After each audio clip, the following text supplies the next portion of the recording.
Join me as we take a walk into the world of the unknown to uncover 5 shocking supernatural sightings that will leave you questioning reality. Today, we're counting down the most shocking and unexplained paranormal events that actually happened. Number 5. On August 4th, 1892, Andrew and his spouse, Abby Borden, were discovered brutally murdered in their residence in Fall River, Massachusetts. While murder was not unusual in the late 1800s, the fact that they were killed with an axe and that the primary suspect was their 32-year-old daughter, Lizzie Borden, certainly stood out. The crime and the subsequent trial captured international headlines.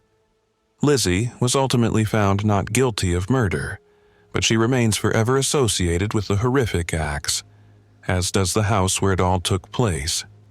Now functioning as a bed and breakfast and museum, the Borden residence draws history enthusiasts and thrill seekers eager to determine if the tales of haunting are true. In an interview with Today.com, Suzanne St. John, a realtor and tour guide at the Lizzie Borden house, said, "When I started working here, my focus was primarily on the history. I wasn't really interested in the paranormal." However, that perspective shifted after St. John reported experiencing several strange occurrences herself. Guests often mention hearing laughter and sounds of play in the middle of the night, and items being moved around, she notes. St. John recounts a time when she found toys scattered across a room that had been unoccupied. She also describes an incident where a picture inexplicably fell over and slid 2 feet across the floor, along with a closet door that opened by itself. On the night before the anniversary of Andrew and Abby's murders, St. John recalls that she and 2 other tour guides at the house suddenly felt a sharp, intense pain in their left eyes, precisely where Andrew Borden suffered his fatal injuries. Perhaps the most eerie tale involves a tour guide who asked her group to silence their cell phones before starting the tour. Moments later, one guest's phone rang. When she looked up, she said, "It's my mom." The tour guide inquired if she wanted to step out to take the call, to which the woman replied, "She passed away 2 years ago."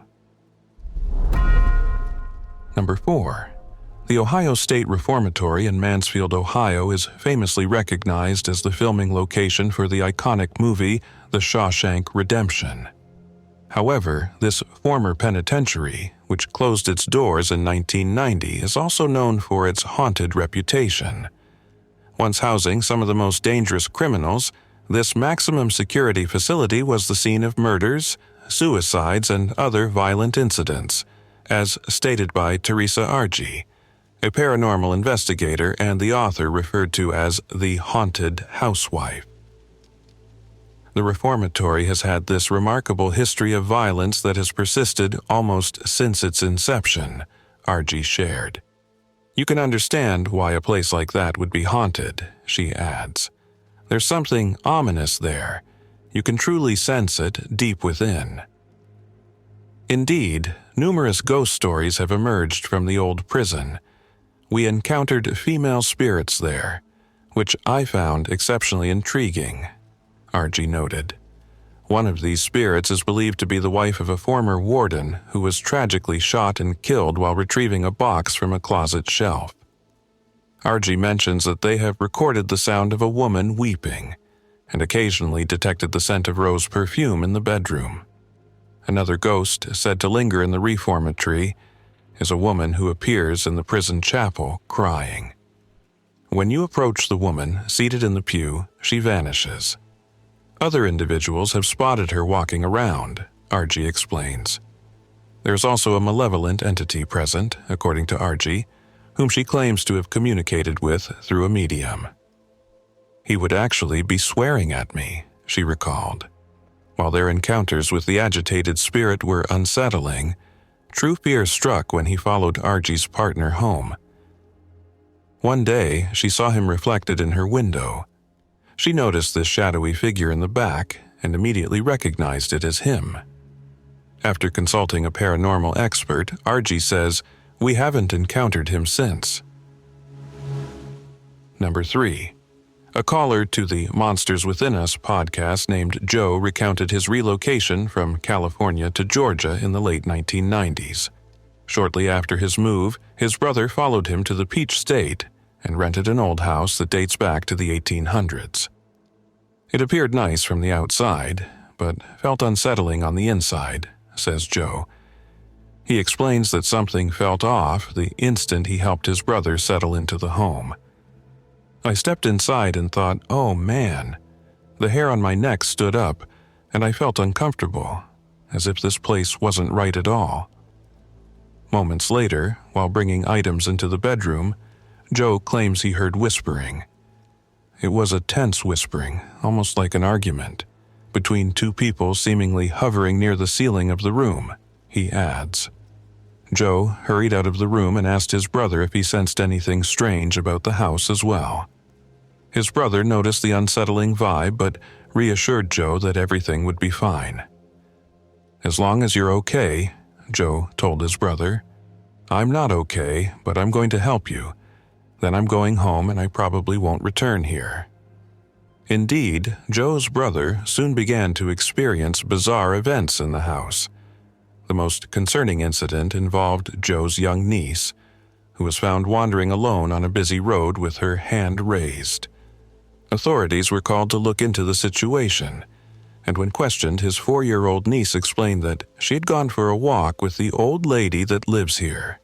She just wanted to take a stroll, so we went for a walk. Given that the front door was too heavy for a 4-year-old to open alone, no one could comprehend how she managed to leave the house. According to Joe, his niece said, "The old lady opened the door, then we petted the dog for a bit, then went for a walk." She was so sincere and truthful at just 4 years old that he couldn't label her a liar, Joe remarks. Shortly thereafter, his brother moved away and never returned.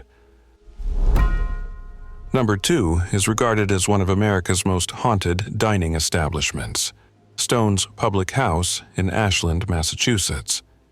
And it faces not just a ghost issue, but rather a multitude of spirits. Janet Morezany, the bartender and manager who has lived in Ashland for many years, oversees this historic venue, which was established by John Stone in 1832. Morezany shares that even prior to her employment at the inn, she had heard tales of a young boy's ghost wandering the restaurant's corridors. This location once functioned as an impromptu hospital during the 1918 Spanish flu pandemic. It's logical, Morezany explained to Today.com. That's where they quarantined all the ill individuals. Apparently, many souls have departed from there. The inn is also associated with other premature deaths, including that of a young girl who tragically lost her life after being struck by a train while playing beside the tracks close by. Morezany recounts an incident where a father and son, visiting the inn, stepped outside to watch the trains. Upon returning inside, she overheard the father comforting his son, who insisted he had seen a little girl sitting with them. He was saying, "She was right next to me. She was crying. Didn't you see her?" And the father replied, "There was no one there. It was just us, Buddy," Morezany remembers. Additionally, other spirits are believed to inhabit the old inn, including the ghost of its founder, John Stone, who Morezany claims didn't pass away on the premises but is thought to be keeping an eye on the establishment.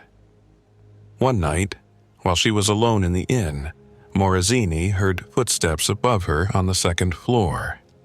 "I thought there's simply no explanation for that at all. I'm out of here." Nevertheless, she does not perceive the spirits as malevolent. Number 1. In 1949, a young boy from Cottage City, Maryland, known as Roland Doe, a pseudonym we have given him to protect his identity, is said to have undergone an exorcism conducted by a group of Roman Catholic priests. There are varying accounts regarding Roland's supposed abilities.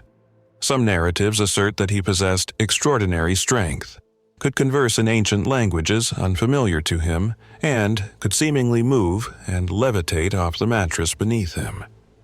Since that time, investigators have attempted to raise doubts about many of these assertions, suggesting that Roland was a psychologically troubled child who disliked school, and that his alleged powers were far from supernatural.